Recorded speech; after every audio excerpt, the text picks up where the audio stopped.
ஏற்றுக்கொண்டு உலாவுகிறீ என் உள்ளத்திலே பிள்ளையாக ஏற்றுக்கொண்டு பேசுகிறீ என் இதயத்திலே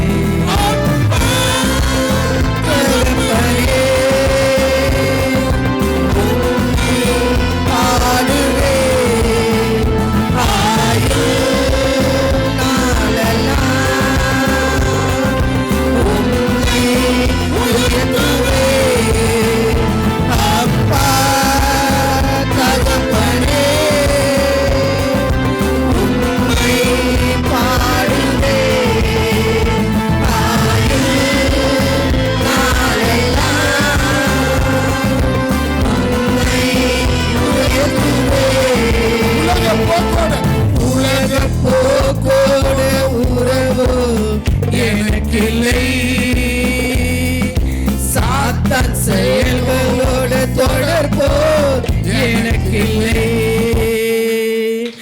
உலக போக்கோடு உறவு எனக்கில்லை சாத்தான் செயல்களோடு தொடர்போ எனக்கில்லை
சம்பந்த ஏது ஐக்கிய ஏது மனிதிக்கு ஏது ஒலிக்கு இருளுக்கு ஐக்கிய அந்த வரி நம்ம உணர்ந்து பாடுவோமா? நன்றி. பிள்ளைகள்லாம் கூட கண்ணை திறந்து பாக்குறாங்க. எனக்கு கஷ்டமா இருக்கு. அப்பா தகப்பனே உம்மை உயர்த்துகிறன்னு சொல்லும் போது நீ அவரை உயர்த்தினா அவர் உன்னை உயர்த்துவ.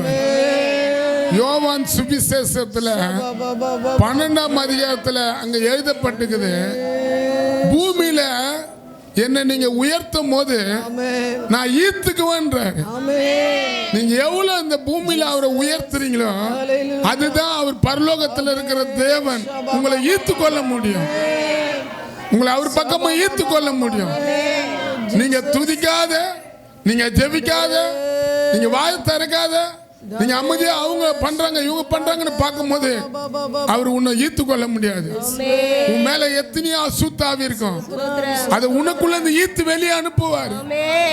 அங்க சொல்றாரு ஈர்த்து கொள்ளப்படும். அதனால அந்த பாட்டுக்காரன் அநீதிக்கும் நீதிக்கும்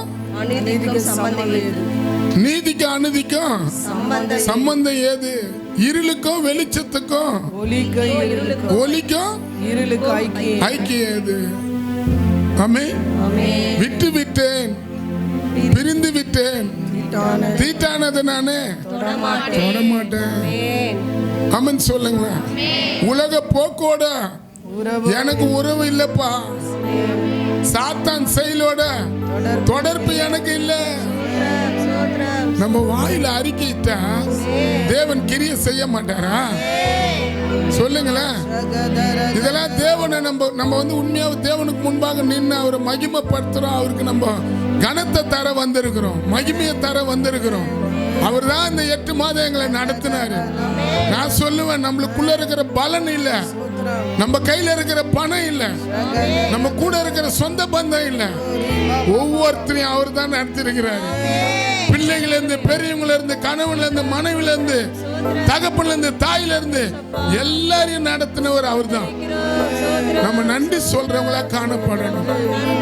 தயவு செய்து பிள்ளைகளா இருந்தாலும் பெரியவங்களா இருந்தாலும் உங்க எண்ணங்களை அலக்கழிக்க விடாதீங்க. இதுதான் அவரை துதிக்கிற நேரம். உன் மேல இருக்கிறத அவர் ஈர்த்து போட்டுருவார். உன் மேல இருக்கிற வியாதி அவர் ஈர்த்து போட்டுருவார். அங்க எழுதப்பட்டது, நீ பூமியில என்ன உயர்த்தும் போது நான் ஈர்த்து கொள்ளுன்னு எழுதப்பட்டது. நம்மளை ஈர்த்துக்கணும். அந்த கெட்ட குமாரன் அநியாயம் பண்ணா, விபச்சாரத்துல, வேசிதனத்துல அப்பா விட்டுட்டு தூரமா போயிட்டான். அததான் நான் அப்பான்னு சொல்றேன். நம்ம கூட தூரமா இருக்கலாம், ஆனா அப்பான்னு சொல்லும் போது அவர் அணைக்கிறவரா இருப்பாரு. அதுக்குதான் நான் அப்பான்னு சொல்றேன். அந்த கெட்ட குமாரன் தூரமா போயிட்டான். பணம் இருக்குது, எல்லாம் நிறைய பணம் அவன் கையில இருந்தது. அவனுடைய எண்ணம் முழுவதும் பணம் இருக்குது. என்ன உன்னால பண்ணலான்னு பண்ணான். லாஸ்ட்ல பண்ணி சாப்பிட்ற சாப்பாடு கூட அவனுக்கு இல்லாத போச்சு. அவன் சொல்றான், எங்க அப்பா வீட்டுல பூர்த்தியான சாப்பாடு அநேக பேர் சாப்பிட்டுக்கிறாங்க, நானும் இங்க பட்னியா இருக்கிறேன்னு. நம்ம கூட ஆவிக்குரிய காரியத்துல பட்னியா இருக்கலாம், அபிஷேகம் இல்லாத பட்னியா இருக்கலாம், ஜபம் இல்லாத பட்னியா இருக்கலாம், பைபிள் படிக்காத நம்ம பட்னியா இருக்கலாம். அவன் சொல்றான், அப்பா கிட்ட நான் போட்டான், நான் வேலைக்காரனா போய் நிக்கிறேன். அப்பா கிட்ட நம்மள ஒரு வேலைக்காரனா அவர் முன்னால காட்டுவோமா? அவரை துதிக்கிற துதி, அவரை மகிமைப்படுத்துற மகிமை, அவர் கொடுக்கிற கணத்தை நம்ம ஒரு வேலைக்காரனை போல, நாங்க உங்க வேலைக்காரனை போல நாங்க இங்க வந்து நின்று இருக்கிறோம்பா. எங்களை நீங்க தான் அணைக்க முடியும். அங்க சொல்லப்பட்டிருக்குது, நான் ஒரு வேலைக்காரனை போல, நான் இனிமே அவர் அப்பான்னு சொல்ல மாட்டேன். நான் ஒரு வேலைக்காரனா போய் அவர் முன்னால நிக்கிறேன். அப்பா அவன் பேசுறத பார்த்து, அவன் அறிக்கையிடுறத பார்த்து, அவன் கதறத பார்த்து, அவன் நடந்து வரும்போது அப்பா ஓடி அவனை அணைச்சு, அவனை முத்தம் செய்து, அவனுக்கு சிறந்த வஸ்திரத்தை கொடுத்து, அவனுக்கு பெரிய விருந்து பண்ணி தந்து அந்த இடத்துல கொண்டாரு. நம்ம அப்பாலாம் கூட, அப்பா அம்மாலாம் கூட நம்மளை கைவிட்டுருவாங்க. நான் ஆராதிக்கிற அப்பா ஒரு நாள் நம்மளை கைவிட மாட்டேன். அவர் நம்ம அப்பா. சொல்லுவோமா? அநீதிக்கு நீதிக்கும், நீதிக்கு அநீதிக்கும் சம்பந்தம் ஏது? இருளுக்கும் ஒலிக்கும், ஒலிக்கும் இருளுக்கும். பாடுங்க. இந்த அப்பா நம்ம எல்லாம் கையை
உலக போக்கோடு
வேலை இருந்தாலும், எவ்வளோதான் எங்களுக்கு பொறுப்பு இருந்தாலும், சபையில் தேவன் ஒரு காரியத்தை அறிவிக்கும் போது நாங்கள் அதை அசட்டை பண்ணக்கூடாது. நாங்கள் அதை ஏனோ தானே நினைக்கக்கூடாது. உங்களுக்கு உதவி செய்யுங்க. 2020 கூட சொன்னீங்களே, கொரோனா வருது, நிறைய பேர் இறந்து போவாங்கன்னு சொன்னீங்களே, அதே போல நடந்தது. இந்த இடத்துல நீங்க இருக்கிறீங்க. எங்க வீட்டாரு மந்திரத்தில் மாட்டக்கூடாது, எங்க தொழில் மந்திரத்தில் மாட்டக்கூடாது. உதவி செய்யுங்க. உங்க கரத்தில் கொடுக்குறோம். இந்த அமாவாசை ஜபத்தில் யாரும் நாங்கள் எல்லாரும் கலந்துக்க எங்களுக்கு உதவி செய்யுங்க. அந்த ஜபத்துக்கு வேண்டிய தேவைகளை சந்திங்க. இந்த தீபாவளிக்கு தேவையா அந்த கூட்டத்துக்கு அந்த தேவைகளை சந்திங்க. கர்த்தாவே, உன் கரத்தில் எங்களை ஒப்பு கொடுக்குறோம். எங்கள் பாதுகாப்புக்காக சபையார் ஊழியக்காரு அப்பா அதை உத்தரவாதமாக எடுத்து சொல்லும் போது அதை மதிக்க கிருபை தருவாயாக. இயேசுவின் நாமத்தினால் பிதாவே. உட்காருமா. பேசுவாராக. சில நாட்களாக தேவன் இந்த வசனத்தை நான் படித்த உடனேயும் நம்ம அநேகர் இறந்து போகிறாங்க, மரித்து போயிருக்கிறாங்க நம்ம வீடுகளில். ஆனால் நம்ம உண்மையாகவே அவங்க போகும்போது என்ன செய்வோம்னா, அவங்க யூஸ் பண்ண பொருளெல்லாம் சில பேர் என்ன செய்வாங்கன்னா, யூஸ் பண்ண பொருள் தனக்கு ஞாபகமாக எடுத்து வைப்பாங்க. சில பேர் வீடுகள் என்ன செய்வாங்கன்னா, அவங்க கூடயே இது ரொம்ப அவங்க விரும்பினாங்க, இந்த சாரீ ரொம்ப விரும்பினாங்க, இந்த பொருள் ரொம்ப விரும்பினாங்கன்னு சொல்லிட்டு இப்போ பொதுவாக நம்மளை போல தான் எல்லாரும் அடக்கம் பண்ணுறாங்க. எப்படிப்பட்டவங்களா இருந்தாலும் பெட்டியில் தான் வைக்கிறாங்க. அதனால் போகும்போது என்ன செய்வாங்கன்னா, அந்த பெட்டியில் அவங்க யூஸ் பண்ண பொருளை கூட வச்சு அனுப்புவாங்க. அதே போல தான் இயேசு கிறிஸ்து இங்கே ஒரு வார்த்தை சொல்கிறாரு. அவர்கள் தங்கள் பிரயாசங்களை விட்டொழிந்து இளைப்பாறுவார்கள், அவர்களுடைய கிரியை அவர்களோட கூடவே போவோம். ஹல்லேலூயா. அவர்களுடைய பிரயாசங்கள்னால் என்ன? இந்த பூமியில் நீங்கள் 70 வருஷம் 80 வருஷம் இருக்கிறீங்கன்னா எல்லாரும் பைபிள் வசனம் சொன்னதான் நடக்குது. நீ பூமியில் ஆதாம் ஏவாள் பாவம் செய்யும்போது ஆண்டவர் சொல்கிறாரு, நீ பூமியில் இருக்கிற வரைக்கும் நீ வேர்வை சிந்தி தான் என்ன செய்யணும்? சாப்பிட்ணும். நீ வேர்வை இல்லாத உன்னோட சாப்பாடு ஆகாரம் போகாது. வேர்வை சிந்தி நீ கஷ்டப்பட்டு தான் சாப்பிடணும். எப்படிப்பட்டவங்களாக இருந்தாலும், எவ்வளோ வசதி வாய்ப்பாக இருந்தாலும் அவங்களுக்கு வேர்வை வராது, அவங்க ஏசிக்குள்ளே இருக்கிறாங்க நீ சொல்ல முடியாது. எதுனா ஒரு கஷ்டம் இல்லாத இருக்காது. அது ஆண்டவர் கொடுத்து அந்த ஆதாம் ஏவாள் செஞ்ச பாவத்தின் நிமித்தம் வந்தது. அதுதான் ஆண்டவர் மரிக்கும் போது என்ன செய்கிறாங்க? தங்களோட பிரயாசங்களை விட்டு ஒழிந்து இளைப்பாறுறதுக்குள்ளே போகும்போது அவர்கள் இந்த பூமியில் பிறந்த நாள்லேருந்து அவங்க இறக்குற நாள் வரைக்கும் என்னென்ன செய்கிறாங்களோ அது அவங்க கூடியே போகுது. ஹல்லேலூயா. இந்த நாளில் உங்களுக்கு ஒரு விழிப்புணர்வு உண்டாக தான் இந்த காரியங்கள் கர்த்தர் பேச சொன்னார். இன்றைக்கி உண்மையாகவே நான் மரிக்கும் போது பார்த்துக்கிறேன். சில பேர் சொல்லுவாங்க, செத்தா அப்புறம் பார்த்துக்கலாம், செத்தவனே என்ன நடக்குது எனக்கு என்ன தெரிய போகுது நீங்கள் நினைக்கலாம். இருக்கிறது நீங்கள் ஒரு 50 வருஷம் இருக்கலாம், 40 வருஷம் இருக்கலாம், இல்லை 30 வருஷம் இருக்கலாம். அவங்கவுங்க ஆயுசு நாட்கள் கர்த்தர் கையில் இருக்குது. அந்த நாட்களை நீங்கள் வேஸ்ட்டு பண்ணிட்டீங்கன்னா ஒரு நாள் நீங்கள் துக்கப்பட நாள் வரும். ஹல்லேலூயா. செத்துட்டோன்னு நீங்கள் நினைக்கலாம், செத்துட்டோன்னு ஒரு வாழ்க்கை இல்லை நீங்கள் நினைக்கலாம். அதுக்காக தான் இந்த காலை வேளை நம்ம இங்கே எல்லாம் வந்திருக்கிறோம். நம்மளுக்கு இங்கே வாயை பொறுத்து ஒரு 70 வருஷம் 60 வருஷம் தான். ஆனால் செத்த ஒன்றையும் 1000 வருஷம் அரசால போகிறோம். யார் நம்புறீங்க? ஹல்லேலூயா. யார் நம்புறீங்க? 1000 வருஷம் நீங்கள் தான் அரசால போகிறோம், நம்ம தான் அரசால போகிறோம். யார் இயேசு கிறிஸ்து ரத்தத்தினால் கழுவப்பட்டு அவர் பிள்ளையாக மாறி இருக்கிறாங்களோ அவங்க தான் மீண்டும் இந்த பூமியில் என்ன செய்ய போகிறோம்? அரசால போகிறோம். இயேசுவை ஏற்றுக்கொள்ளாத ஒவ்வொருத்தரும் எங்கே போகிறாங்க? ஒரு நாள் நரகம். 2 காரியம் வச்சுருக்கிறாரு, நல்லதும் இருக்குது கெட்டதும் இருக்குது. அதுதான் ஆதாம் ஏவாளுக்கு அந்த கனிகளை படைக்கும் போது ஏன் அந்த ஒரு கனியை மட்டும் விளக்குனாரு? எல்லா கனியும் நீங்கள் புசிங்க, எல்லாத்தையும் பயன்படுத்துங்க, எல்லாத்தையும் யூஸ் பண்ணுங்க, ஒன்றை மட்டும் தொடாதன்றார். ஹல்லேலூயா. ஆனால் அவங்களுக்கு என்ன செய்யலாது? ஆண்டவர் சொன்னாரா அவங்களுக்கு தெரியல. ஆனால் சாத்தாங்கிட்ட சாத்தா பேசுகிறான், இதை சாப்பிட வேணான்னு சொன்னாரா? இதை சாப்பிட்றனால நீ தேவனாக இருப்புன்னு சாத்தா சொல்கிறான். ஆனால் அவங்க என்ன செய்யலாம்? இவ்வளோ படைச்ச என் தெய்வம் இந்த ஒன்று தானே விலகுனாரு, இது ஏன் எனக்கு ஒரு பெரிய காரியம் சொல்லி சாத்தாங்கிட்ட எதிர்த்து பேசியிருந்தா அவங்க பாவம் செஞ்சுருப்பாங்களா? இல்லவே இல்லை. இனி கிறிஸ்துவங்க கூட நம்ம கூட என்ன செய்கிறோம்? சபைக்கு வரோம், நான் ஏசப்பா பிள்ளை தான் சொல்லிட்டு உறுதியாக என்ன செய்கிறோம்? ஆனால் சொல்லுவோம் தேவன் ஒருத்தர் பார்த்துனுக்கிறான்னு சொல்லிட்டு சில பேருக்கு பயமே கிடையாது. ஒரு நாள் ஜெபிக்கிறோம் நம்ம சபையில் வர 2 பிள்ளைகளை தேவன் காட்டினார். ஒரு பொண்ணு வந்து இன்னொரு பொண்ணை கெட்ட வார்த்தையில் திட்டுற நபர் அப்படியே காமிச்சார். அந்த இவங்க வந்து யாரை திட்டுறாங்கன்னு கூட காமிச்சார். அப்போ ஆண்டவர் ரொம்ப துக்கப்பட்டார். ஆனால் அவங்க அபிஷேகத்தில் நிறைவாங்க, அவங்க வல்லமையில் நிறைவாங்க, தீர்க்க தரிசனம் சொல்லுவாங்க. ஆண்டவர் அப்படியே அந்த சகோதரியை கொண்டு வந்து முகமாக காமிச்சார். ஒன்றுமே நாங்கள் அந்த சகோதரிக்கிட்ட அதிகமாக சொல்லலை. ஏன்னு கேட்டால் சில பேர் சத்தியத்தை கேட்டால் கூட கட்டுக்கதையை போல் தள்ளி விட்டுறாங்க. அதனால் சில பேருக்கு சொல்ல வேண்டிய அவசியம் இல்லை. பைபிள் சொல்லுது, நீதிமொழியில் 3ஆம் அதிகாரத்தில் எழுதிக்குது, இந்த மதிகேட்டனுக்கு சொல்லு, இன்னொரு மதிகேட்டனுக்கு சொல்லாதனுக்குது. அந்த வசனம் படிச்சிருக்கிறீங்களா? இந்த மதிகேட்டனு மேல் வசனங்குது, அவனுக்கு சொல்லாத, புத்தி சொல்லாத, அவன் ஏற்றுக்க மாட்டான். கீழ் வசனத்தில் இருக்குது, அவனுக்கு புத்தி சொல்லு. அப்போ உண்மையாகவே என்ன செய்யணும்னா, சில பேருக்கு வந்து ஆண்டவர் சொல்ல வேணான்னுவார். நாங்கள் அதை கண்டு கூட என்ன செய்ய மாட்டோம்மா, கத்தரை அவங்கள மாற்றுடுன்னு சிலது விட்டுருவோம். தேவன் அவங்கள பார்த்துக்குவார்னு உண்மையாக அந்த வசனம் நம்ம நீதிமொழியில் நம்ம பார்த்தால இன்றைக்கி வெளிப்படுத்தல் 14ஆம் அதிகாரம் 13ஆம் வசனத்தை நம்ம என்ன நினைப்போம்? அங்கே பைபிள் சொல்லுது, பின்பு பரலோகத்திலிருந்து ஒரு சத்தம் உண்டாக கேட்டேன், அது கர்த்தருக்குள் மரித்தவர்கள் இது முதல் பாக்கியவான் என்று எழுதியிருந்தது. அவர்கள் தங்களுடைய பிரயாசங்களை விட்டு ஒழிந்து இளைப்பாறுவார்கள். அவர்கள் கிரிய அவர்கள் கூடியே போது. என்னன்னா கிரிய, நீ பிறந்த நாள்லேருந்து இந்த நாள் நம்ம மறிக்க போகிற கண்ணை நம்ம மூடுற வரைக்கும் என்னன்னா செய்கிறோமோ, எப்படி செத்தவனே அந்த பெட்டியில் அவங்க விரும்புகிறத சில பேர் நகலாக வைக்க மாட்டாங்க, சில ஒரு காரியத்தை வச்சு அனுப்புவாங்க. அதே போல் தான் நம்ம செய்யறது, நம்ம கூடியே போய் பரதேசில் இன்றைக்கி போய் தங்குவோம். இயேசு ஒரு நாள் வருவார், அப்படியே அவங்கவுங்க கிரியை எடுத்துக்கின்னு வருவார். அல்லேலூயா. நம்ம மறிக்கும் போது நம்ம கூடியே அது கடந்து வருது. நம்ம ஆண்டவர் இயேசு வரும்போது அவர் கூடியே கொண்டு வருவார். இது யார் இந்த வசனத்தை படிச்சிருக்கிறீங்க? இந்த வசனத்தை படிச்சிருக்கிறீங்களா?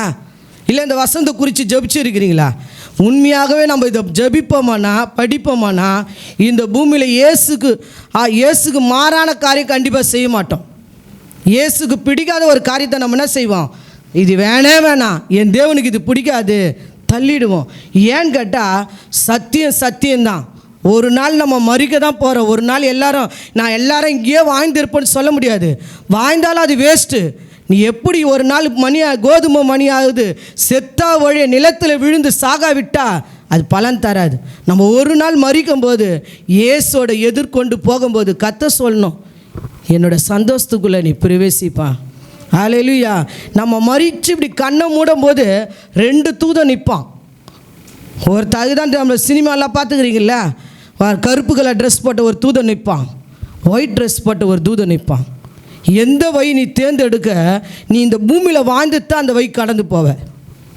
இந்த பூமியில் நீ நல்ல வழியாக நல்லவங்களாகவே கர்த்தருக்கு ஏற்றவங்களாகவே நீ வாழ்ந்திருப்பனா, கர்த்தருடைய தூதன் வந்து உன்னை வழி இட்டுன்னு போவாங்க.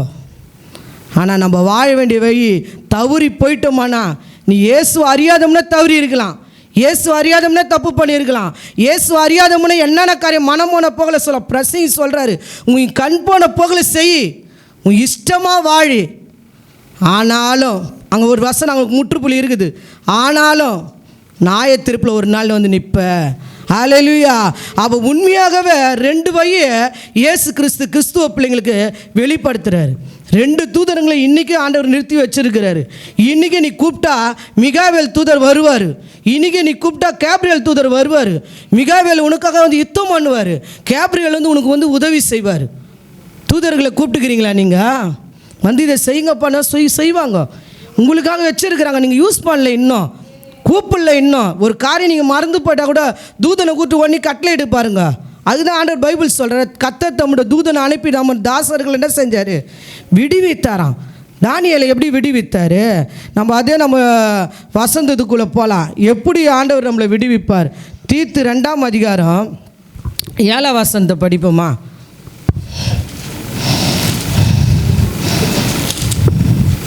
தீத்து 2:7.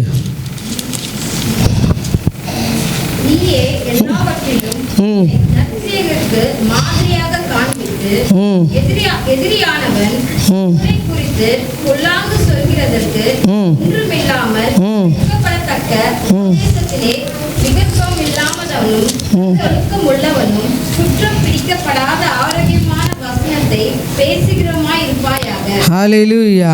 ஃபஸ்ட்டு மாதிரி நீ காண்பிக்கணும். நீ ஒரு கிறிஸ்துவ பிள்ளை, ஏசப்பா பிள்ளைன்னு சொன்னால் நம்ம உண்மையாகவே ஒரு மாதிரியாக வாழணும். நம்மளை பார்த்து யாரையும் நீ இவங்க கிறிஸ்துவங்களான்னு சொல்லத்தால, இவங்க கிறிஸ்துவங்க தான். ஹல்லேலூயா. ஃபஸ்ட்டு நீ எப்படி வாழணும்? ஒரு கர்த்தருடைய பிள்ளை நீ வாழ்ந்துட்டு வா. நீ இயேசுவை ஏற்றுக்கினப்பா, இயேசுவை நம்பிட்ட, இயேசுவை அறியாதவனே நீ அந்நியராக இருந்த, தூரமாக இருந்த, யாரோ போல வாழ்ந்த. இன்னைக்கு இயேசுக்கு ஏற்றுக்கொண்டதுனால உனக்கு எத்தனை சொந்தம் இருக்குது தெரியுமா? உங்களுக்கு எத்தனை சொந்தக்காரர் உனக்கு தேசம் முழுவதும் இருக்கிறாங்க. ஆனாலும் இயேசப்பா பிள்ளைங்க என்ன செய்யணுதம்மா? மாதிரியான ஒரு வாழ்க்கை வாழணும். ரட்சிக்கப்பட்டோன்னையும் நீங்களே ஒரு கோடை உங்களை கிழிச்சிக்கணும்.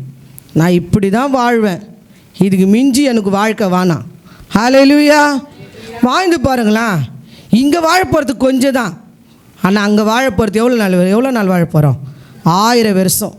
1000 வருஷம் அவர் கூட நீ வாழனா இங்கே வாழ்கிற வாழ்க்கை தான் அங்கே உன்னை நடத்தும். ஒருத்தர் யாரும் செய்யாத காரியத்தை தேவன் உனக்காக இறங்கி செய்ய மாட்டார். அப்போ உண்மையாகவே ஃபஸ்ட்டு நம்ம என்ன செய்யணுமா? மாதிரியை காண்பிக்கணும். நம்ம தேவ பிள்ளை என்பது நீ ஏசப்பா பிள்ளை தான் சொல்லும் போது மாதிரியை காண்பிக்கணும். பிள்ளைங்க கூட தெரிஞ்சுக்கணும். நம்ம தாய் தகப்பனுக்கு என்ன செய்யணும்? ஒரு மாதிரியான ஒரு வாழ்க்கை நீங்கள் வாழணும். உங்களை நம்பி இப்போ வெளியில் அனுப்புகிறாங்கன்னா அவங்க என்ன செய்யணும்? தங்கன்னு சொல்லணும். உங்களை பத்திரமா தங்க, என் பிள்ளை இப்படி செய்யாது, என் பொண்ணு இப்படி செய்யாதுன்னு சொல்லி என்ன செய்யணும்? உன் தாய் தகப்ப உனக்கு சாட்சி சொல்லணும். அப்போ நம்ம என்ன செய்யணும்? மாதிரியாக வாழணும்.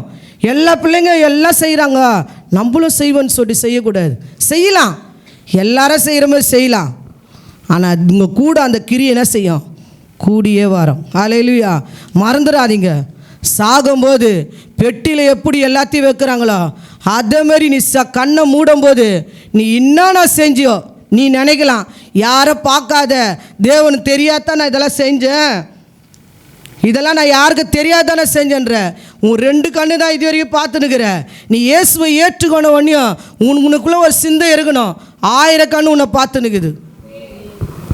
நம்மளுக்கு தெரியாது அந்த நபர் இவங்க யாருன்னு, ஆனால் அவங்களுக்கு தெரியும் நீ யாருன்னு. ஹல்லேலூயா. ஹல்லேலூயா.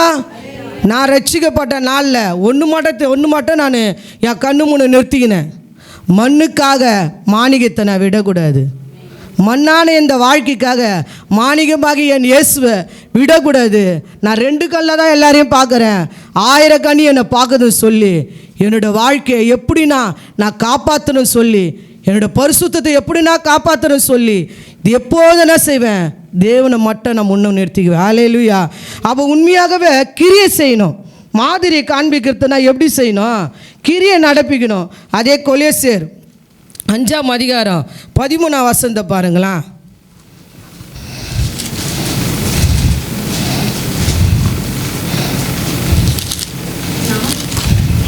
படிங்க சிஸ்டர், படி. கொலேசியர் 5:13. 1 தெசலோனிக்கே 5ஆம் அதிகாரம் 13ஆம் வசனம். அவர்களுடைய கிரியைகள் நிமித்தம் அவர்களை மிகவும் அன்பாய் எண்ணிக்கொள்ளும்படி உங்களை வேண்டிக் கொள்கிறோம், உங்களுக்குள்ளே சமாதானமாய் இருங்கள். ஹல்லேலூயா. உங்கள் கிரிகள் நிமித்தம் மாதிரி எப்படி காண்பிக்க முடியும்னா, கிரியை செய்கிறவங்களா இருந்தால் தான் மாதிரி காண்பிக்க முடியும். கிரியை செய்யணும். கிரியை இல்லாத நீ உன்னை மாதிரியாக காமிச்சிக்க முடியாது. நீயும் எல்லாவற்றிலும் நற்கிரிகளுக்கு என்ன செய்யணும்? மாதிரியை காண்பிக்கணும். மாதிரியை காண்பிக்கணும்னா நீ என்ன செய்யணுமா? அவர்கள் கிரிய நிமித்தம் அவர்கள் மிகவும் எண்ணிக்கொள்ளும்படி உங்களை வேண்டிக் கொள்கிறேன். உங்களுக்குள்ளே என்ன இருக்கணும்? சமாதானம் இருக்கணும். நீ ஆண்டவருடைய பிள்ளைன்னா நீயே உன்னை ஆராய்ச்சி பார்க்கணும். எல்லாரை போல் என்ன செய்யலாம், என்ன பண்ணலாம், ஐயோயோ குழப்பமாகுது, ஐயோயோ என்ன பண்ணுறது தெரியல, என்ன செய்யலாம் தெரியல, எங்கே போகலான்னு தெரியல, என்ன செய்யலாம், இப்படி உனக்குள்ளே ஒரு படப்படப்பு வருதுன்னா நீ உடனே யோசிக்கணும், தேவனுக்கு விரோதமாக ஏதோ நம்மளுக்கு பண்ணியிருக்கிறோம். ஹல்லேலூயா. மாதிரியான ஒரு வாழ்க்கை வாயிறவங்களுக்கு எப்பவுமே சமாதானம் போகாது. பைபிள் சொல்லுது, உங்களுக்கு சமாதானம் யாராலையும் எடுக்கக்கூடாத சமாதானத்தை உனக்குள்ளே நான் வைக்கிறேன். நீ ஏசப்பா பிள்ளையாக மாறிட்டோனையும் சமாதானம் உன்னை விட்டு ஒரு நாளும் போகாது. உனக்குள்ளே சமாதானம் இல்லைன்னா கண்டிப்பாக சமாதானம் இல்லைன்னா என்னென்ன செய்வீங்க சொல்லுங்கள்.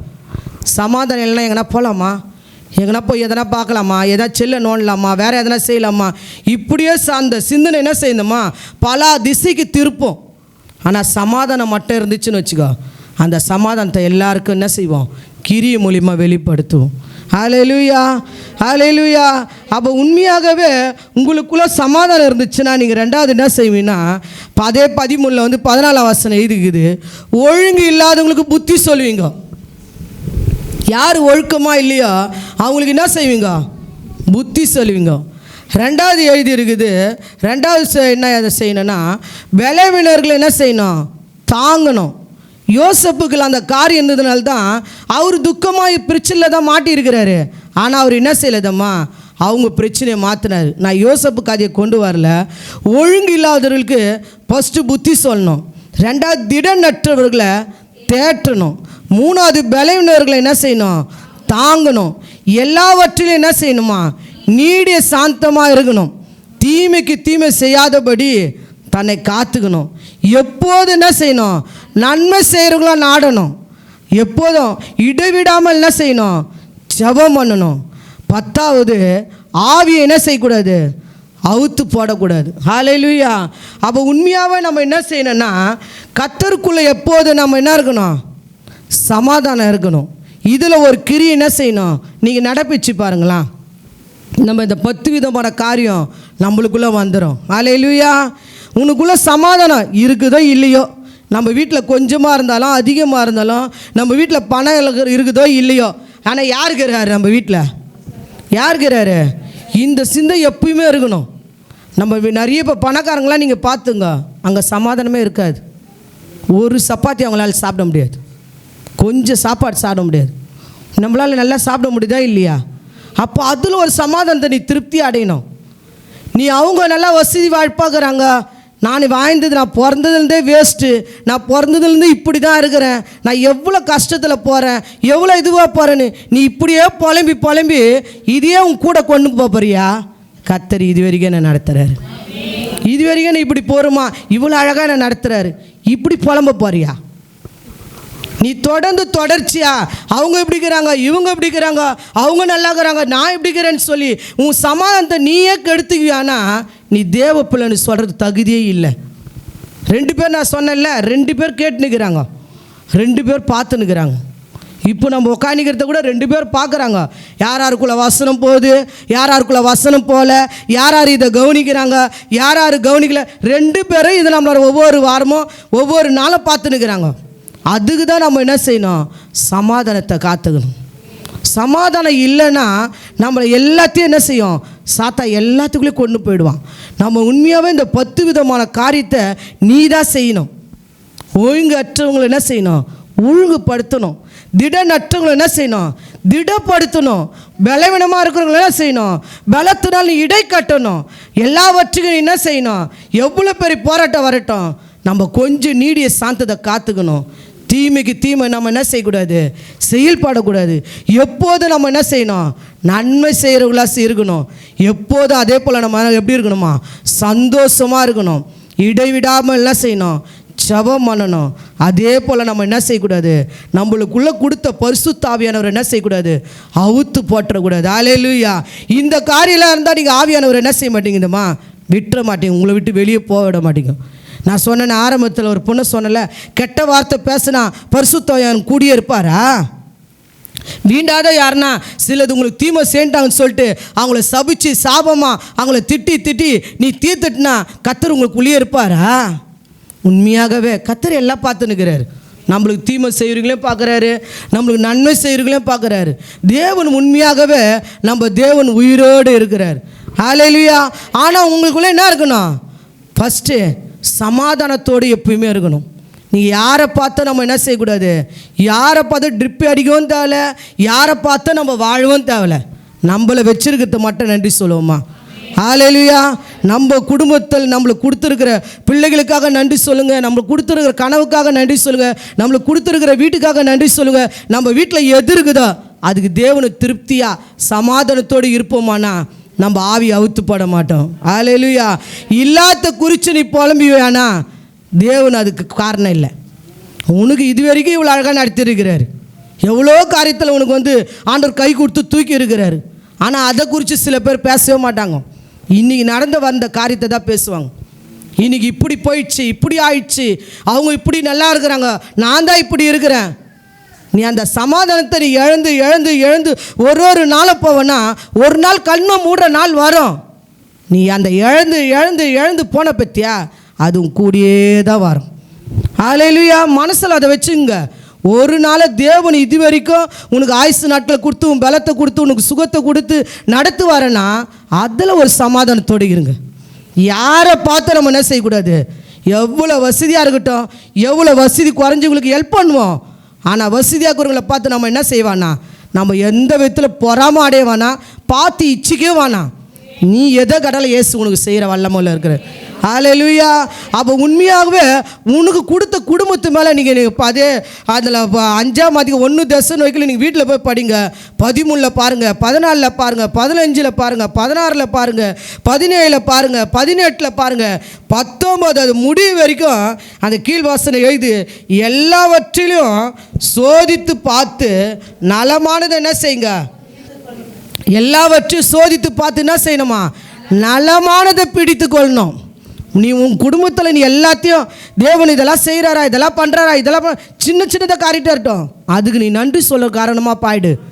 ஆனால் சாத்தா வருகிற சின்ன பெரிய பெரிய உனக்கு பிரச்சனை இதாகிடுச்சு, இது இல்லை, இது குறை, அது குறை, இப்படிலாம் காட்டினுக்கிற காரியத்தை என்ன செய்யுத, அதை தள்ளி விட்டு மீதி கர்த்தர் பார்த்துக்குவார். ஹல்லேலூயா.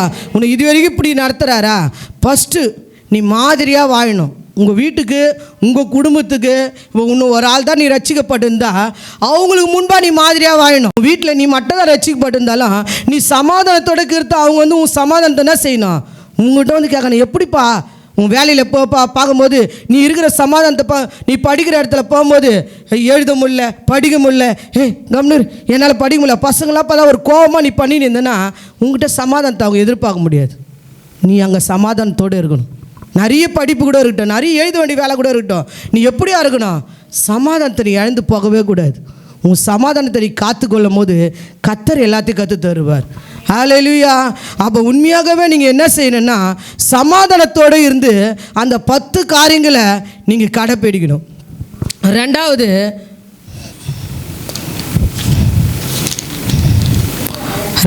கனத்துக்குரிய பாத்திரங்களாக நீங்கள் மாறணும். அதே நம்ம 2 தீமோத்தி 2ஆம் அதிகாரம் 20ஆம் வசனத்தை படிப்போமா.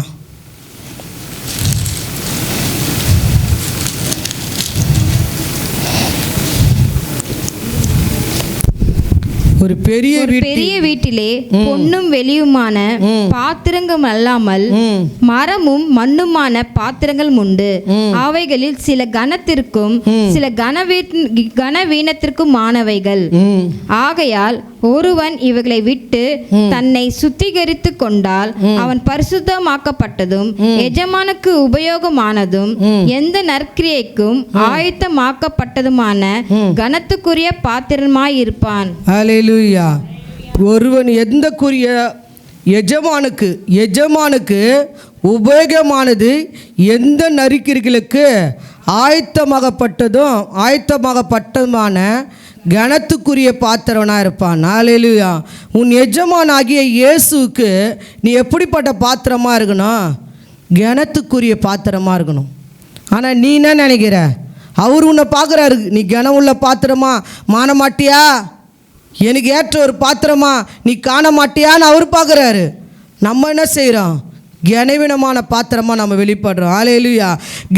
கனத்துக்குரிய பாத்திரங்களாக நீ இருக்கிறன்னா ஃபஸ்ட்டு பாலியத்துக்குரிய இச்சையை நீ விடணும். 2வது சுத்தமான இருதயத்தினால கர்த்தரை தொய்து கொள்ளணும். 3வது நீதியின் விசுவாசத்தையும் நீ அணிந்து கொள்ளணும். 4வது அன்பைய அடையும்படி நாடணும்.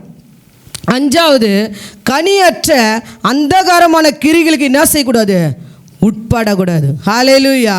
ஃபஸ்ட்டு பாலியத்துக்குரிய இச்சைனா என்ன, இப்போ வாழ போகிறது இன்னும் கொஞ்ச நாட்கள் தான் இன்னும் வாழ போகிறோம். இப்போ கேரளாவில் பார்த்தீங்கன்னா இப்போ நினச்சாங்களா யாருன்னா, நான் பார்த்தேன், அந்த நியூஸில் பார்த்தேன், அந்த மழை தண்ணி வெள்ளம் வந்து வீட்டில் அடிக்குதான். ஒரு அம்மா என்ன பண்ணிக்கிறாங்க, அவங்க பையனும் அவங்க கணவர் அந்த ரூமில் இருந்துக்கிறாங்க. அவங்க ஃபோன் பண்ணி என்ன செஞ்சுக்கிறாங்கன்னா, அந்த அதிகாரிகளுக்கெல்லாம் வந்து இது மாதிரி ஆயிடுச்சு, எங்கள் ஏரியா வந்து காப்பாற்றுங்க, அவங்க ஃபோன் பண்ணினே இருந்துக்கிறாங்க. ஃபோன் பண்ணின்னு இருக்கும்போது அவங்க கணவரும் பையனும் இருந்த ரூம்பு, அப்படி இவங்க இருந்த ரூமை மட்டும் அந்த தண்ணி என்ன பண்ணிட்டுக்குதுன்னா அடித்து மண்ணுக்குள்ளே போயிட்டுக்கிறாங்க. அப்போ கூட அவங்களுக்கு அந்த கொஞ்சம் டவர் கிடச்சிக்குது. அந்த நேரத்துக்குள்ள கூட ஃபோன் பண்ணியிருக்காங்க. ஹல்லேலூயா. அவள் உண்மையாக பாருங்கள், அவங்க நினச்சாங்களே எதுனா நம்ம இப்படி வாழ்வோம், இப்படி நல்லா இருப்பணும். இன்றைக்கி உண்மையாகவே கொஞ்சம் அற்ப ஆசைக்காக பாலிய இச்சைக்கு என்ன செய்கிறாங்க, ஒப்பு கொடுக்குறாங்க. திருமணம் ஆனவங்க கூட என்ன செய்கிறாங்க, இச்சையான காரியத்துக்கு ஒப்பு கொடுக்குறாங்க. இன்றைக்கி உண்மையாக சொல்கிறேன், தேவ பிள்ளைகள் அப்படி இருக்கவே முடியாது. நீ இயேசு வரைஞ்சிட்டா, பைபிள் சொல்லுது, யோபு சொல்கிறாரு, ஒருத்தனை நீ கண்ணோட இச்சையோடு பார்த்தினா அவனோடு விபச்சாரம் பண்ணுறது ஆயிடுச்சான். யாரனா நீ இச்சையோட நீ நல்லாகிறான், இவங்க அழகாகிறாங்க அப்படி நீ பார்த்தாலும் அவனோட நீ என்ன ஆகிட்ட, விபச்சாரம் பண்ணிட்டுன்னு அர்த்தம். இன்னைக்கு கொஞ்சம் அற்ப ஆசைக்காக தன்னோட வாலிப வயசு என்ன செஞ்சுறாங்க, இழந்து போயிடுறாங்க. திருமணம் ஆனவங்க கூட என்ன செய்கிறாங்க, அந்த இச்சையோட இன்னொரு கணவன் வேணும், இன்னொரு மனைவி வேணும், இன்னொரு புருஷன் வேணும். இதெல்லாம் வந்து என்னது வாழ்க்கை, இச்சை. இந்த பாலிய இச்சை இவங்க பண்ணுறது கொஞ்ச நாள் தான் பண்ணலாம், ஆனால் அது விதைக்க விதைக்க எங்கே வருது, சாகும்போது கூட வருது. மறந்து போயிடாதீங்க, மறக்காதீங்க. நம்ம சாகும்போது நம்ம வந்து விளையாட்டாக வந்து செஞ்ச விளையாட்டு நம்ம வாழ்க்கையில் விளையாண்ட காரியெல்லாம் ஒரு நாள் வராதுன்னு நினைக்காதீங்க. இன்றைக்கி வாலிப பிள்ளைங்க பெற்றவங்களுக்கு விரோதமாக கூட தாய் தகப்புக்கு தெரியல, உங்களை நம்பி காலேஜுக்கு அனுப்பலாம், ஸ்கூலுக்கு அனுப்பலாம். நீங்கள் தெரியலன்னு சொல்லிட்டு விளையாட்டாக போய் இந்த பாலிய இச்சைக்கு ஒப்பு கொடுத்து உங்கள் வாழ்க்கை இழந்து போயின்னா மறிக்க நாள் ஒரு நாள் வரும். அப்போ உங்கள் கூட அது வரும். செல்ஃபோனில் இச்சையோட அசிங்கமான காரியெல்லாம் செல்ஃபோனில் அனுப்புகிறாங்க. அந்த ஆப்பெல்லாம் நீங்கள் அழைத்து பார்த்தீங்கன்னா நீங்கள் நினைக்கலாம் ஏசு பார்க்கலன்னு. ஏசப்பா உங்களை பார்த்துன்னுக்கிறாரு. அப்போ நம்ம ஃபஸ்ட்டு என்ன செய்யக்கூடாது, கனத்துக்குரிய பாத்திரனா நீ மாறினா பாலி இச்சைக்கு நீ ஒப்பு கொடுக்கக்கூடாது. பாலி இச்சை என்ன செய்யணும், கடிந்து கொள்ளணும். நம்ம மிஞ்சி எதுவும் வராது. ஒரு சில நாட்கள் முன்னே ஒரு அம்மா சொன்னாங்க, என் பிள்ளையை வளர்க்குறதுக்கோசம் நான் இந்த புருஷனை வச்சேன். அது உண்மையாகவே எங்களுக்கு அந்த வார்த்தை ரொம்ப வேதனையாக இருந்துச்சு. பிள்ளைங்களை வளர்க்குறதுக்கோசம் ஒரு புருஷனை வைக்கிறது இல்லை, கஷ்டப்பட்டு பிள்ளைங்களை வளர்க்கலாம். ஒரு புருஷனை வச்சு தான் ஒரு பிள்ளைங்களை வளர்க்கணும்னு அவசியம் இல்லை. அதே போல் ஒரு மனைவி இருந்து இன்னொரு மனைவி வச்சு தான் வாழணும்னு அவசியம் இல்லை. மனைவி இல்லாத வாழ முடியாதா, இல்லை புருஷன் இல்லாத வாழ முடியாதா? இந்த பாலிய இச்சைக்கு நீங்கள் ஒப்பு கொடுப்பீங்கன்னா ஒரு நாள் நீ கண்ணை மூடுவ. நீ செய்த பாவம் எப்படி பெட்டியில் வருதோ உன் கூடியே வருது. இயேசு வரும்போது அதை கூடியே கொண்டு வருவார். ஹல்லேலூயா. ரமா நீ கபா சந்தரபா. இன்னைக்கு அந்த இச்சையை நான் ஆவிகளை சுட்டாரிங்க. தேவனுடைய நாமத்தை அறிஞ்ச நம்ம இயேசுவை அறிஞ்சிட்டோம். இன்னும் எப்படி இச்சையோட வாழலாம், இன்னொருத்தர் எப்படி இச்சையோட பார்க்கலாம். ஒரு பொண்ணு நம்ம சபையில் இருந்த ஒரு பொண்ணு, நாங்கள் மூலக்காடையாட வீடு இருக்கிறோம். அந்த பொண்ணு வெடிகாலம் கத்தர் காமிக்கிறாரு. ஒரு பிரசங்கம் பண்ண ஒரு பாஸ்டரை, அவங்களுக்கு 2 குழந்தை இருக்குது. அந்த பொண்ணு வந்து பிரசங்கத்தை கேட்டு இந்த நாளில் அந்த பொண்ணு சொல்லுது, அந்த பொண்ணு வாரம் அப்பயே அதுதான் இன்னொரு ஐக்கியத்தை விட்டு இன்னொரு ஐக்கியம் போகாதீங்க அப்படின்னு கடிந்து கொள்வது இதுதான். அந்த பொண்ணு நம்ம சபையில் அந்த பொண்ணு வேலைக்காமனா ஒரு ஜபம் வைக்கிறான்னு அந்த ஜபத்துக்கு போயிருக்குது. போன நாள் முதல்ல என்ன பண்ணிக்குதுன்னா, அந்த பாஸ்டர் அழகாகிறாரு, அந்த ஆள் அழகாகிறாரு, நம்ம இவருக்கு கல்யாணம் பண்ணிங்கன்னா நல்லா இருக்கும்னு சொல்லி அந்த இச்சையோட பார்த்து பார்த்து பார்த்து அது வாழ்க்கை அப்படியே கலந்துட்டுக்குது. கத்தர் அப்படியே காட்டுறாரு. அந்த பொண்ணு பாரு எவ்வளோ இச்சையோட இன்னொருத்தரை பார்த்துனுக்குதுன்னு. ஆனால் அது என்ன செய்யுது, கல்யாணம் பண்ணிக்கணும் பொண்ணு பார்த்தால மாப்பிள்ளை பார்த்தால வேணான்னுது. கேட்டால் அது இச்சையோடு ஒருத்தரை பார்த்துருந்துக்குது. இன்றைக்கி அந்த குடும்பமே சாட்சி இல்லாத போயிடுச்சு. அவன் உண்மையாகவே கொஞ்ச நாள் வாழ்க்கை தான். எப்படி ஒரு அற்பமான வாழ்க்கை உன் சரீரத்தை நீ வித்து போட இயேசுக்கு விட்டு கொடுத்துடலாம். நீ கனத்துக்குரிய பாத்திரவான். தேவன் உன்னை எவ்வளோ நம்புறாரு, தேவன் உன்னை வந்து எவ்வளோ யூஸ் பண்ணலான்னு நினைக்கிறாரு. ஒரு அற்ப இச்சைக்கு, ஒரு அற்ப ஆசைக்கு, ஒரு அற்ப பேச்சுக்கு நம்ம வாழ்க்கை வாழ்ந்தா ஒரு நாள் நீ சாகும்போது இன்னைக்கு இந்த வாலிப வயசில் இனி திருமண வயசு, கணவனுக்கு விரோதமாக செய்யலாம், மனைவிக்கு விரோதமாக செய்யலாம். கண்ணை மூடும் போது கர்த்தர் அதை கூடியே கொண்டு வருவார். ஹல்லேலூயா. அதே போல் உன் தாய் தகப்பனுக்கு விரோதமாக நீ பாவம் செய்யலாம். தாய் தகப்பனுக்கு தெரியலன்னு இன்னைக்கு எவ்வளோ பிள்ளைங்க என்ன வாழ்க்கை எப்படி வாழுதுங்க, அசிங்கமாக வாழுதுங்க. நிஜமாக சொல்கிறேன், நீ சாகும்போது இயேசு அதை கூட கொண்டு வருவார். நீ கூட ஃபஸ்ட்டு எடுத்துன்னு போய் இன்னைக்கு பரதேசத்தில் தங்கி நிற்கிறாங்க நிறைய பேர். இயேசு வானத்திலேருந்து இறங்கி வரும்போது அதை கூட கொண்டு வந்து இந்தாம்மா உன்னோட கூலின்னு கொடுப்பாரு. அப்போ உண்மையாகவே ஃபஸ்ட்டு நம்ம பாலி இச்சையோடு வாழக்கூடாது. சுத்த இதயத்தோடு நீ கர்த்தரை தொய்து கொண்டாதான் அவர் உனக்கு தெம்படுவார். சாம்சுந்தரம் என்கிட்ட போய் நான் கல்யாண நாளுக்கு ஒரு வசனம் கேட்டேன். ஐயா எனக்கு ஒரு வசனம் கொடுங்க ஐயா. பாஸ்டர் சொன்னாங்க, அவரை கண்டறியத்தக்கதா நீ தேடு, இயேசுவை கண்டறியத்தக்கதா நீ தேடு. அவர் சொன்ன வசனத்தை இன்றைக்கே மறக்காத. இயேசுவை கண்டறியத்தக்கதாக தான் எங்களுடைய ஜபங்கள் இருக்குது. இயேசுவை கண்டறியத்தக்கதாக தான் தேவனை தேடி நிற்கிறோம். பாஸ்டர்கிட்ட போனவனையும் ஏன் வசனத்தை கேட்டோம், அவர் பரிசுத்தவானிலேருந்து வர வார்த்தை என் வாழ்க்கைக்கு ஆசீர்வாதமாக மாறணும்னு சொல்லிதான். உண்மையாகவே என்னோடய வாலிப நாட்கள்லேருந்து இந்த நாள் வரைக்கும் சொல்லப்போனால் எங்களோட தேவன் என்னை அப்படியே பாதுகாத்திருக்கிறார். எத்தனை கிரியைகளை, எத்தனை நன்மைகளை தேவன் செய்ய வச்சுக்கிறார். எத்தனை ஊர்களை போயிருக்கிறோம். நம்ம சந்திராமா கூட இன்றைக்கி நிற்கிறாங்களே, அவங்க ஊரில் என்னோடய வயசில் எத்தனை நாட்கள் மீன் பிடிக்கிற இடத்துலலாம் கூட போய் இயேசுவை சொல்லியிருக்கிறோம். மீனெல்லாம் பிடிச்சிருப்பாங்க அவங்க குளத்தில். அவங்க பிடிக்கிற இடத்துல போய் எப்படி பேதுரு மீன் பிடிக்கிற இடத்துல போய் இயேசுவை பற்றி பேதுரு மீன் பிடிக்கிற இடத்துல பிடிச்சாரு. இன்றைக்கி ஏகஸ்பரி வந்து உக்காண்டிக்கிது பார்த்தீங்களா, அவங்க மீன் பிடிக்கிற இடத்துல பார்த்தோம் நாங்களே. அவங்க இன்றைக்கி ஏகஸ்பரியா இந்துவாக இருந்தாங்க. அவங்க அழகேஸ்வரி அவங்க இந்துவாக இருந்தாங்க. அந்த பாப்பா கூட தெரியுமோ தெரியாது. என்னோடய வாலிப வயசில் அவங்க வீட்டுக்கெல்லாம் போய் இயேசுவை சொல்லிக்கிற கிராமத்தில் போய் இயேசு சொல்லிக்கிறேன். அதனால தான் உங்களை கிராமத்துக்கெலாம் வர சொல்கிறோம். ஏன்னு கேட்டால் உன் குடும்பத்தையும் உன்னையே நீ நினச்சிருந்தா இச்சைக்கும் நீ எல்லாத்தையும் ஒப்பு கொடுத்துருப்ப. வெளியில் போய் பார்த்தா தான் தெரியும் அவங்களோட வேதனை எல்லாம். அந்த ஊருக்கு இயேசு பற்றி சொன்னதெல்லாம் தான் இன்றைக்கி அந்த ஊரில் இருக்கிறவங்க 2 ஆத்மா இங்கே உட்காந்துக்கிறாங்க. அப்போ உண்மையாகவே சுத்த இதயத்தோட கர்த்தரை தொய்து கொள்ளணும். ஏசப்பா பிள்ளைன்னு சொல்லிட்டு கடமைக்கு நீ ஆண்டவரை தேடக்கூடாது. கடமைக்கு நீ ஏதோ வரான், இன்றைக்கி ஒரு நாள் வந்து உக்காந்துட்டு போயிட்டு வீட்டில் போய் எப்போதும் போல் செல்ஃபோன் ஆன் பண்ணிட்டு எப்படி இச்சைகள் எப்படி வாயிறாங்கன்னு சொல்லிட்டு அதை பார்ப்பினா நீ விபச்சாரம் பண்ணுறன்னு அர்த்தம். இனிமேல் பட்டு அது போல் ஆப்பெல்லாம் நீங்கள் ஆன் பண்ணக்கூடாது. இன்றைக்கி அதை ஆன் பண்ணுவீங்கன்னா அது இன்றைக்கி கல்யாணம் ஆனவங்க கூட அதை யூஸ் பண்ணுறீங்க. அதை உண்மையாக கர்த்தர் கண்டிக்கிறார். அந்த இச்சையோடு நீங்கள் யாரை பார்த்தாலும் வேறு ஆண்களோடு இருக்கிறத வேறு பெண்களோடு இருக்கிறத நீ பார்த்தினா அவங்களோட நீ விபச்சாரம் செய்துட்டு ஆயிடுச்சு. உண்மையாக உன்னை காத்துக்கணும். நீ கனத்துக்குரிய பாத்திரம் எப்படி வரும், அங்கே எழுதப்பட்டிருக்கு பாருங்க அந்த வசனம்.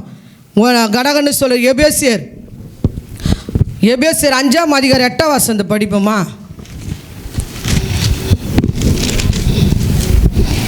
முற்காலத்தில் நீங்கள் அந்தகாரமாய் இருந்தீர்கள், இப்பொழுதோ கர்த்தருக்குள் வெளிச்சமாய் இருக்கிறீர்கள். வெளிச்சத்தின் பிள்ளைகளாய் நடந்து கொள்ளுங்கள். ஹல்லேலூயா. முதல்ல நீங்கள் எப்படி இருந்தீங்க? அந்தகாரம். என்ன செஞ்சாலும் தெரியாது, எது பண்ணாலும் நம்மளுக்கு தெரியாது. அது உலகத்தில் இருக்கும்போது செஞ்சுருக்கலாம். இன்றைக்கி இயேசுவை அறிஞ்சிட்ட வெளிச்சமாக வாங்குறோம். நம்ம வெளிச்சத்து பிள்ளைகள். அநேகருக்கு நீ டார்ச் லைட்டாக காணப்பட வேண்டியது. நீ அந்தகாரமாக வாய்ந்தனா தேவனுடைய கிரியை பைபிள் 12 வசனத்தை படிங்களா. அவர்களால் ஒளிப்பிடத்தில் செய்யப்படும் கிரியைகளை சொல்கிறதும் அவலட்சணமாய் இருக்கிறதே. 11 படிங்க. கனியற்ற அந்தகார கிரியைகளுக்கு உடன்படாமல் அவைகளை கடிந்து கொள்ளுங்கள். இச்சைகள் எது? கனியற்ற அந்தகார கிரியை. கனின்னா என்ன? அன்பு, சந்தோஷம், சமாதானம், நீடிய பொறுமை, இச்சை அடக்க அதில் வருது. 9 விதமான கனி வருது.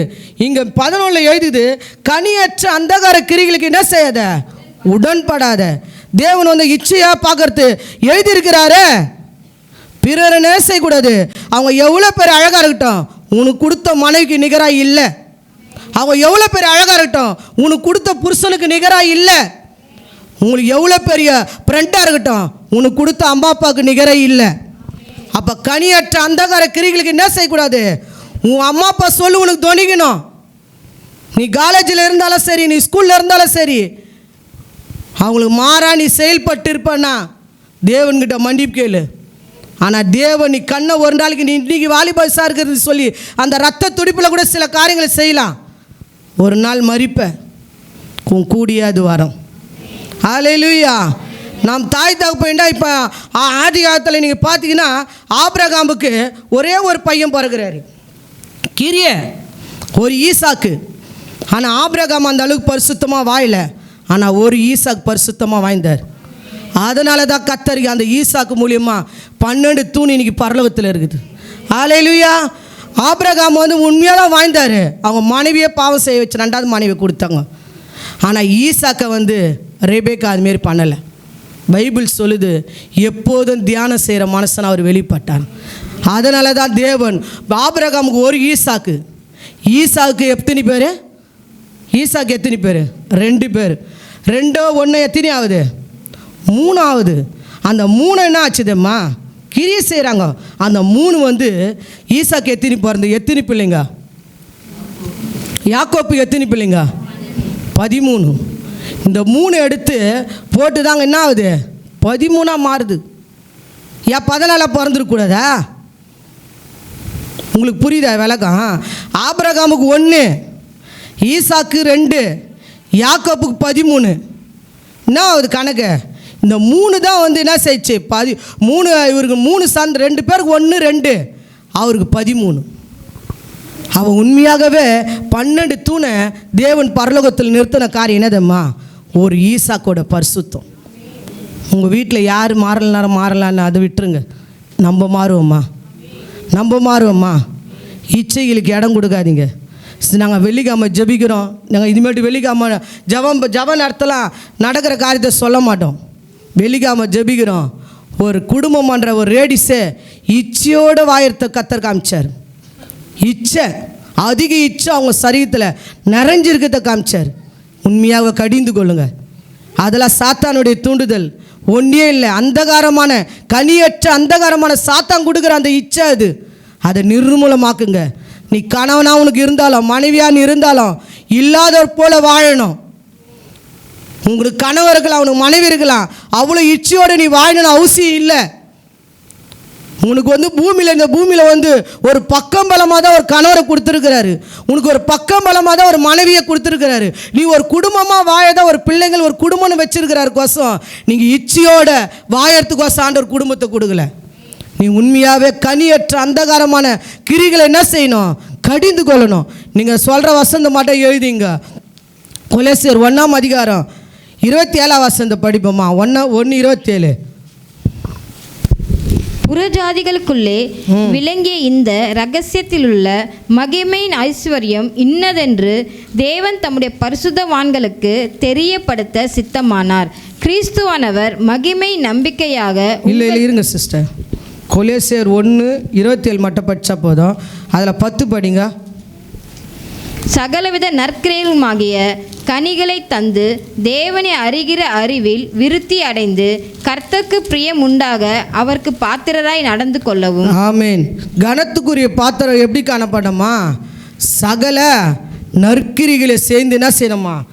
கனத்துக்குரிய பாத்திரமா நடந்து கொள்ளணும். அதே கொலோசியர் எபேசியர் 4ஆம் அதிகாரம் 16ஆம் வசனத்தை படிப்போமா? 4:16. அவராலே சரீரம் முழுதும் அதற்கு உதவியாயிருக்கிற சகல கணுக்களினாலும் இசைவாய் கூட்டி இணைக்கப்பட்டு ஒவ்வொரு அவயமும் தன் அளவுக்கு தக்கதாய் கிரியை செய்கிறபடியே அது அன்பினால் தனக்கு பக்தியிலிருந்து உண்டாக்குறதுக்கு ஏதுவாக சரீர வளர்ச்சியை உண்டாக்குகிறது. ஆமேன். சரீர வளர்ச்சின்னா உண்டாக்கணுமா? அது அன்பினால தனக்கு பக்தி விருத்தி உண்டாக்குறதுக்கு ஏதுவான சரீர வளர்ச்சி. மனைவி அதிகாரத்தோட ஆளவணிய ஆண்டவர் மனைவியை தரல, கணவரை வந்து அதிகாரத்தோட இது பண்ணுறது கணவனை தரல. சரீர வளர்ச்சி பக்தி விருத்தி அன்பினால தனக்கு பக்தி விருத்தி உண்டாக சரீர வளர்ச்சி உண்டாக்க தேவன் உண்டு பண்ணார். அதே நம்ம தீத்து 1:16 படிப்போமா? பைபிள் வச்சிருங்க, பைபிள் பாருங்க. அவர்களை தேவனை அறிந்திருக்கிறோம் என்று அறிக்கை பண்ணுகிறார்கள், கிரியைகளினாலோ அவரை மறுதரிக்கிறார்கள். ஹல்லேலூயா. இப்போ உண்மையாகவே இப்போ எல்லாரும் நம்ம திருப்தியாக சொல்ல முடியாது. தேவனை அறிகிறோம் என்று தன்னோட பக்தினால சில பேர் காட்டுறாங்களாம், கிரிகள்னால அவரை மறுதளிக்கிறாங்களாம். கிரிகளை வெளிப்படுத்தணும். உங்கள் பரிசுத்தத்தை என்ன செய்யணும்? வெளிப்படுத்தணும். உங்கள் நீதி என்ன செய்யணும்? வெளிப்படுத்தணும். இதெல்லாம் கிரியை. நீ கிரியை செய்யாத இருந்தீன்னா உன்னை நீ ஆண்டவர் என்ன செய்கிற? இங்கே தான் வசனம் எழுதிக்குது, மறுபடியும் படிங்களா.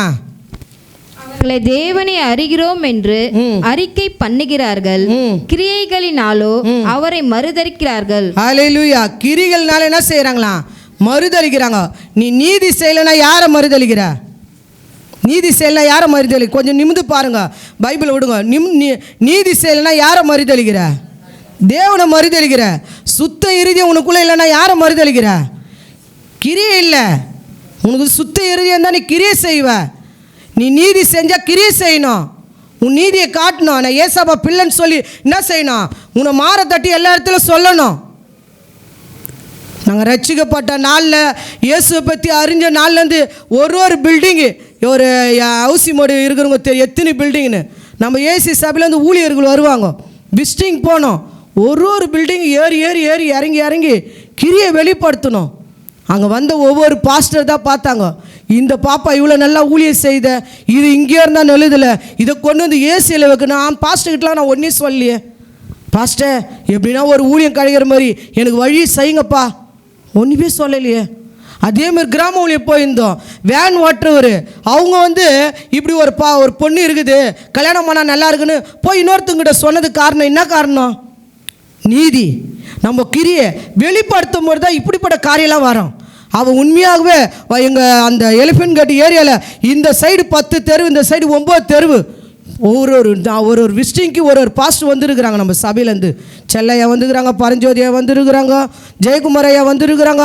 எல்லாரையும் விசிட்டிங்க்கு நான் தான் ஒரு வீடாக கொண்டு போவேன். ஜட்காபுரம் முழுவதும் போயிருக்கிறேன். அந்த ஹவுசி மேடு ஏறுற இடத்துல 4 தெரு தான் தெலுங்குக்காரங்க இருப்பாங்க, அவங்க வீடுகள்லாம் போயிருக்கிறோம். என்ன காரணம்? கிரியை வெளிப்படுத்தணும்.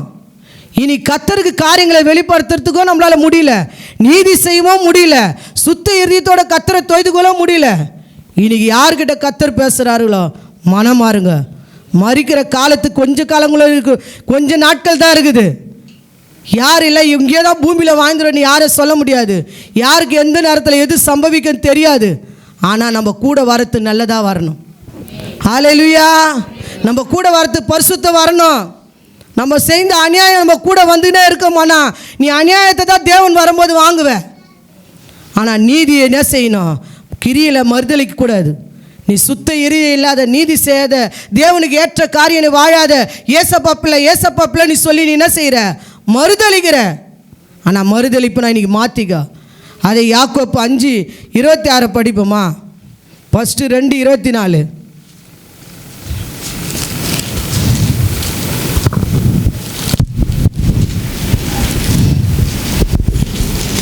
சட்டுன்னு படிங்களா யாருன்னா?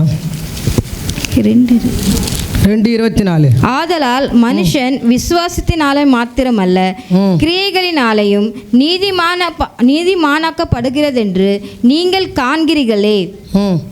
அந்தபடி ராகாப் என்னும் வேசியும் தூதுகளை ஏற்றிக்கொண்டு வேற்று வழியாய் அனுப்பிவிட்ட போது கிரியைகளினாலே அல்லவோ நீதி உள்ளாக்கப்பட்டாள். ஹல்லேலூயா. பாருங்க, வேசி விபச்சாரம் பண்ணவோ அவங்க என்ன செய்கிறாங்க? கிரிகள்னால அவங்க விபச்சாரமாக மாறுது. அவங்க இயேசு ஏற்றுக்க முன்னே விபச்சாரம் இருந்தாங்க. அவனோட செஞ்ச 2 ஊழியர்களை அவங்க ஏற்றுக்கொண்டதுனால பைபிள் சொல்லுது கிரிகள்னால நீதிமானாக மாற்றப்பட்டாங்களாம். அதுக்கான அவங்க வேசியாக இருந்தாங்கன்னு சொல்லப்படல. அவங்க 2 ஊழியரை தேவதூதனை ஏற்றுக்கொண்டவனையும் அவங்க வேசியிலே தான் அவங்க வாழ்ந்தாங்க. விபச்சார பழங்க அவங்க விபச்சாரமாக தான் வாழ்ந்தாங்கன்னு எழுதப்படல. நீதியை தன்னுடைய கிரியையினால வெளிப்படுத்தினாங்க. அந்த வழியில் ராகாப் என்ற வழியில் தான் என்ன செஞ்சாங்கதம்மா? நம்ம ஆண்டவராக இயேசு கிறிஸ்து வந்தார். ஹல்லேலூயா. அப்போ உண்மையாகவே ஆபிரகாம் நீதியாக விசுவாசத்தில் கிரியை செஞ்சாராம். அதில் நீங்கள் இப்போ யாக்கோப்பில் நீங்கள் பார்த்தீங்கன்னா 2ஆம் அதிகாரத்தில் நீட்டாக எழுதப்பட்டிருக்குது என்னென்ன கிரியை செஞ்சாங்கன்னு. 15லேருந்து 26 வரைக்கும் உங்களுக்கு அந்த வசனம் வீட்டில் போய் நீங்கள் படித்து பாருங்கள். அவங்க 26 வரைக்கும் அந்த கிரியை செய்து நீதியாக வாழ்ந்தாங்களாம்.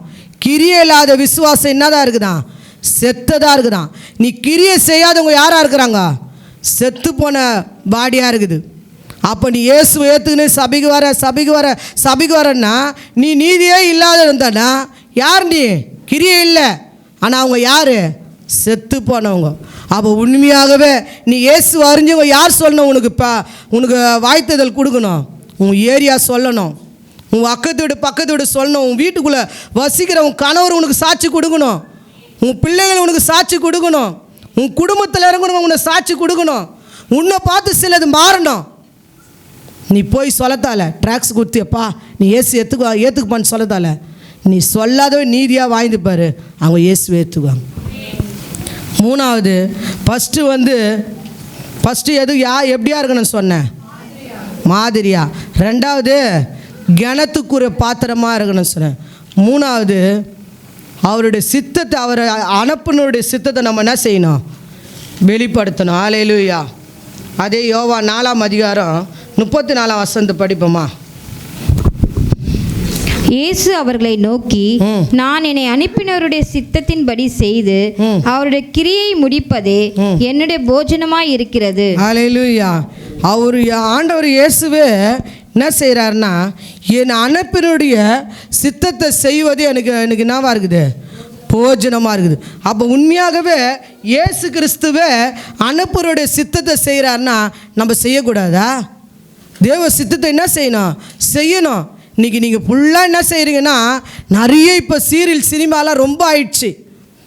நம்ம வீட்டில் இருக்கிற பிரச்சனை ரொம்ப இருக்குதுன்னு தெரியல, நம்ம என்ன செய்ய மாட்டோம்? இது தேவ சித்தமாக நம்ம நினைக்க மாட்டோம். அதே நம்ம சீக்கிரமாக இது பண்ணுறோம். 6:27 படிச்சு பாருங்களா. யோவான் 6. போகிற போஜனத்திற்காக அல்ல, நித்திய ஜீவன் வரைக்கும் நிலைக்கிற போஜனத்திற்காகவே கிரியை நடப்பியுங்கள். ஹல்லேலூயா. ஃபர்ஸ்ட் நித்திய ஜீவனுக்குள்ள என்ன செய்யணுமா? நிலைத்து இருக்கணும். 6:27 எழுதிருக்குது. ரெண்டாவது 4:36 இருக்குது, நித்திய ஜீவனுக்காக என்ன செய்யணும்? பலனை சேர்க்கணும்.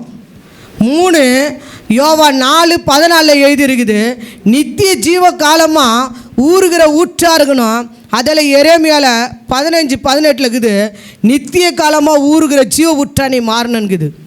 4வது குமாரன் நம்மளுக்கு சித்தமானவர்களை உயிர்ப்பிக்கிறார். யோவான் 5:21 இருக்குது, தமக்கு சித்தமானவர்களை இன்றைக்கி ஒரு நாள் நீ மறிக்கும் போது என்ன செய்யணும்? அவர் உன்னை உயிர்ப்பிக்கணும்.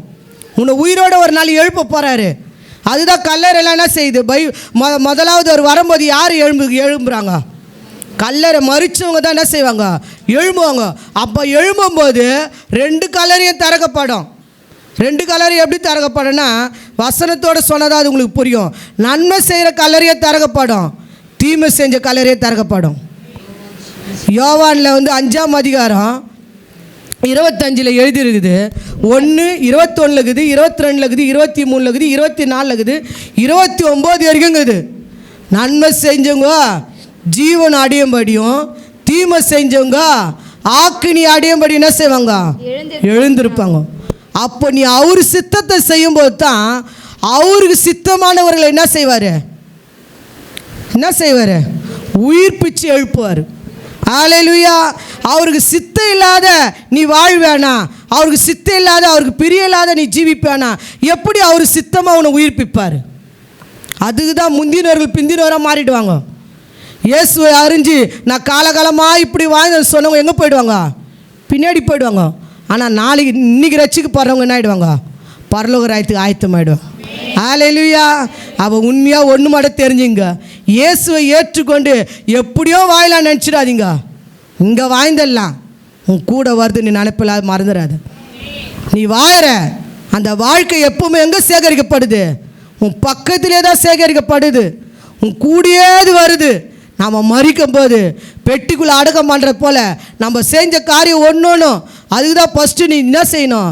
ஜீவ காலெல்லாம் நிலைத்து நிற்கணும். நித்திய ஜீவ காலெல்லாம் நிலைச்சிருக்கணும். ரெண்டாவது நித்திய ஜீவனுக்கு என்ன செய்யணும்? பலனை சேர்க்கணும். நம்ம எதாவது சேர்க்குறோம், வீட்டுக்கு என்னென்ன வேணும், எவ்வளோ வருமானம் வேணும், எவ்வளோ சொத்து வேணும், எவ்வளோ நகை வேணும் சேர்க்குறல்ல, நித்திய காலமாக வாழறதுக்கு பலனை சேர்க்குறியா? உன்னால் அப்படி வாழ முடியலையா? 3 நாள் பாஸ்டிங் போடு. உன் கண்ணில் இச்சையிலேருந்து நீ வாழ முடியலையா? உபவாசம் போடு. தான் சரீரத்தை ஒடுக்கிறவன் பைபிள் சொல்லுது. தான் சரீரத்தை நம்ம ஒடுக்கும் போது அதெல்லாம் மேற்கொண்டலாம். உபவாசப்படாத மனம் போல சாப்பிட்டுனா நம்ம இருந்தால் தான் செயல்பட முடியாது. அப்போ நம்ம செய்யணும். நன்மை செய்கிறவர்களாக என்ன செய்யணும்? நன்மை செய்து ஜீவன் அடையணும். தீமை செய்து இந்த பூமியில் நம்ம வாழ்வோமானா, நான் சொல்கிறேன், உண்மையாக சொல்கிறேன், இது எதுவும் ஒரு பிரசங்கம் பண்ணுறதுக்கோசம் சொல்லலை, மனம் ஒரு பாரத்தோடு சொல்கிறேன். தன்னோட வாழ்க்கையில் இயேசுவை மட்டும் நிறுத்திக்கின்னு நித்திய ஜீவனுக்கு ஊறுகிற ஒரு ஊற்றாக நீங்கள் மாறுங்க. நம்ம அந்த ஜீவ ஊற்று அநேகருக்கு பாயிடும் போல் நீ மாறிட்டேன்னா நம்ம குடும்பத்தாரெல்லாம் மாறிடுவாங்க. நம்ம வீட்டாரெல்லாம் இன்னும் சில பேர் மாற முடியாத ஒரே நோக்க காரணம் என்ன பாருங்கள், நம்ம இன்னும் மாறலை. இன்றைக்கி உண்மையாகவே தேவ சித்தமாக நீ வாய்ந்தா அவர் சித்தமானங்களை அவர் உயிர்ப்பிப்பார். என் மனசில் வச்சுங்க. ஒரு நாள் செத்துட்டு வனியும் நான் எங்கே பார்ப்பறேன் எனக்கே தெரியாது, நான் எப்படி வாழப்போகிறேன் எனக்கே தெரியாது நினச்சிடாதீங்க. அதுக்காக மனம் போன பகல பாவமாக செஞ்சிடாதீங்க. ஒரு நாள் நம்ம எதை விதைக்கிறோமோ அதுதான் என்ன செய்வாங்க, அதுதான் பழமொழி சொல்லுவாங்க, வாழைக்கணுக்கு கீழ்கணி இல்லையான்னு சொல்லுவாங்க. அது நம்மளுக்கு தான். அது நம்ம என்னன்னா இருந்துக்குன்னு இந்த பூமியில் உயிருக்குது, பலங்குது, பணங்குது, எல்லாங்குது, அதிகாரங்குதுன்னு சொல்லி செஞ்சினே இருப்போமானா அதுக்கு தக்க பலனும் வரும். ஆனால் நன்மையை செய்வோமானா, தீமைக்கு தூரம் நிற்போமானா அதுக்கு பலன் அடையும். 2 கல்லறி எழும்புமாமா. அது யார் அந்த வசந்த நீங்கள் வீட்டில் போய் நீங்கள் படித்து பாருங்கள். 25 நன்மை செய்த கல்லறி எழும்புமா, தீமை செஞ்ச கல்லறி எழும்புமா. அது எரேமியாவில் 31:16 சொல்கிறாரு, நீ செய்த ஒவ்வொரு கிரிகளுக்கு தக்க பலனை நான் தருவேன். நீ என்னென்ன கிரியை செஞ்சுருக்கிற, தேவனுக்காக நீ ரட்சிக்கப்பட்ட நாள்லேருந்து எத்தனை நெருக்கத்தில் போயிருக்கலாம், எத்தனை உபத்திரத்தில் இருந்திருக்கலாம், எத்தனை கஷ்டத்தில் இருந்திருக்கலாம், அந்த கிரிக்கு பலனை தருவார். அதே மாதிரி எரேமியா 32:19 எழுதி இருக்குது, அவர் பலன் அளிப்பாராம். புலம்பல் 3:6-4 எழுதி இருக்குது. அப்போ உண்மையாகவே இயேசு கிறிஸ்து ஏற்றுக்கொண்டவங்க 3 காரியத்தை நம்ம காண்பிக்கணும். ஃபஸ்ட்டு மாதிரியை காண்பிக்கணும். 2வது கனத்துக்குரிய பாத்திரங்களாக மாறணும். 3வது அவர் சித்தத்தை. நீ யாரோ நினச்சிக்கின்னு நான் யாரோட பொண்ணு தான், யாரோட பையன்தான், நான் அந்த ஊரில் தான் பிறந்தேன் இல்லை. இயேசு உன்னை எதிர்பார்க்குறாரு. நீ எல்லாருக்கும் மாதிரியா ஒரு டார்ச் லைட்டாக வெளிப்பட மாட்டானு. 2வது இயேசு உன்ன இடத்துல எதிர்பார்க்குறாரு. நீ கனத்துக்குரிய உன்னை வந்து கனமுள்ள ஒரு பாத்திரமாக மாற்ற பார்க்குறாரு. நீ அவருக்கு மட்டும் விருப்பமாக வாழ்ந்துட்டு பாரா, நீ என்னென்ன கேட்குறியோ அவர் தருவார். அவர் விரும்புகிற வாழ்க்கை நீ கொஞ்சம் இடம் கொடுத்துட்டுனா ஏசப்பா அவனுக்கு கொடுக்குற காரியமே பயங்கரம். ஆண்டவர் 3வது அவர் சித்தத்தை நீ செஞ்சாதான் நீ கண்ணை மூடி கல்லறையில் படுத்திருக்கும் போது அவர் சித்தமானங்களை உயிர்ப்பிச்சு எழுப்புவார். ஹல்லேலூயா. ஆண்டவர் உங்களை ஆசீர்வதிப்பார். நீ இயேசுவை காணணும், அவர்கிட்ட ஒருத்தர் பார்த்து சொல்லுங்க, பரலோகம் போகணும், இயேசுவை காணணும், அவர்கிட்ட நீ சேரணும். அம்மா சொல்லுங்க சிஸ்டர், ஒருத்தர் முகத்தை பார்த்து சொல்லுங்க, நீ எதுக்கு வந்தீங்க? வீடு வேணும். இல்லை முடிச்சேன் சொல்லுங்க. இல்லை போகும்போது இவங்க ரொம்ப மூஞ்செல்லாம் ஒரு மாதிரி ஆகுது. சாவிட்டுக்கு வந்து போகிற மாதிரி அம்மா அடங்கெல்லாம் பண்ணிட்டு போகிற மாதிரி டும்டுமா டும்முடுமா. உலகத்தார அந்த ஆடி பாயிட்டு குடிச்சிட்டு அங்கே ஜாலியாக போய் விழுந்துருவாரு. நம்மளாம் எப்படி பரலோகம் என் சொந்த பரலோகம் அப்படி. அதனால் சொல்லுங்க, என் கூட தெரிஞ்சவங்க பாடுங்களேன்.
அவர்கிட்ட தான் நான் சேரணும். என் குடும்பம் முழுவதும் பரலோகம் போகணும். என் வீட்டில் இருக்கிறவங்க பரலோகம் போகணும். இயேசுவை காணணும். உங்ககிட்டே நாங்க சேரணும்பா. எங்களுக்கு உதவி செய்யுங்கப்பா, எங்களுக்கு உதவி செய்யுங்கப்பா. இந்த பூமி எங்களுக்கு நிரந்தரம் இல்லப்பா. இந்த பூமி எங்களுக்கு நிரந்தரம் இல்லவே இல்லப்பா. சின்ன பிள்ளைகள் இருந்து பெரியவர்கள் இருந்து கனவு மனைவில இருந்து ஒருத்தரும் இந்த பூமிக்குரியவங்க நாங்க இல்லவே இல்லப்பா.